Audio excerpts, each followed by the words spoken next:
ಮತ್ತೆ ನೆಕ್ಸ್ಟ್ ಆ ರೀತಿ ಆಗಿಲ್ಲ ನನಗೆ. ಅದು ಅದು ಸಮಾಧಿ ಏನಂತ ಗೊತ್ತಾಗಿಲ್ಲ. ಸಮಾಧಿ ಸ್ಥಿತಿ ಅನುಭವ ಅದು ಸಮಾಧಿ ಅನುಭವ, ಅದು ಸವಿಕಲ್ಪ ಸಮಾಧಿ ಅನುಭವ.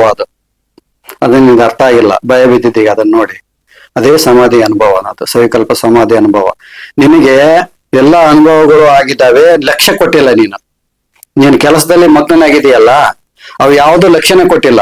ಆದ್ರೆ ಯಾವಾಗ ಮನಸ್ಸು ಜೀರೋ ಸ್ಟೇಟಸ್ಗೆ ಬರುತ್ತೆ, ಅದೆಲ್ಲ ಆದಾಗ ಜೀರೋ ಸ್ಟೇಟಸ್ಗೆ ಬಂದು ನಿಂದ್ರದು.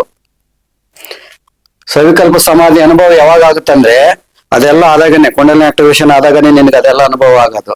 ಅದು ಸ್ಪಷ್ಟವಾಗಿ ನಿನಗೆ ಕುಂಡಲಿನಿ ಆಕ್ಟಿವೇಶನ್ ಆಗಿದೆ. ಆದ್ರೆ ಅದಕ್ಕೆ ಆ ಕಡೆಗೆ ನಿನ್ ಗಮನ ಹೋಗಿಲ್ಲ. ನೀನ್ ಮೆಕ್ಯಾನಿಕ್ ಕೆಲಸ, ನಿನ್ ಕೆಲಸದಲ್ಲಿ ನೀನು ಹೋಗ್ತಾ ಇದೀಯ, ಆ ಕಡೆ ಗಮನ ಕೊಟ್ಟಿಲ್ಲ. ಅವೆಲ್ಲ ಅನುಭವಗಳು ನಿನ್ಗೆ ಆಗ್ಬಿಟ್ಟಿದ್ದೇವೆ. ಈಗ ಇಂದ್ರಿಯಗಳೆಲ್ಲ ನಿಗ್ರಹದಲ್ಲಿದ್ದು ಧ್ಯಾನ ಕುಂದ್ಕೊಂಡ್ರೆ ನಿನ್ನನ್ನೇ ನೀನು ಮುರಿತು ಆನಂದವಾಗಿ ಸಾಧನೆ ಮಾಡ್ತೀಯಲ್ಲ. ಇವಾಗ ಒಂದೊಂದು ಟೈಮ್ ನನಗೇನಾಗ್ತದೆ ಅಂತಂದ್ರೆ, ಇವಾಗ ಸದ್ಯಕ್ಕೆ ಸ್ವಲ್ಪ ನಾನು ಊರಿಗೆ ಈಗ ಹೋಗಿ ಬಂದಿದ್ದಲ್ಲ, ಊರಿಗೆ ಹೋಗಕಿನ ಮೊದಲು ನಿನ್ಗೆ ಆದ ಅನುಭವ. ಧ್ಯಾನ ಅಂತಂದ್ರೆ ಎಷ್ಟು ಗಂಟೆ ಕುಂದಿರ್ತಾ ಇದ್ದಿ? ಇಲ್ಲ, 45 ನಿಮಿಷದಿಂದ 1 ಗಂಟೆ ಅಷ್ಟೇ ಕೂರ್ತಾ ಇದ್ದೀನಿ ನಾನು.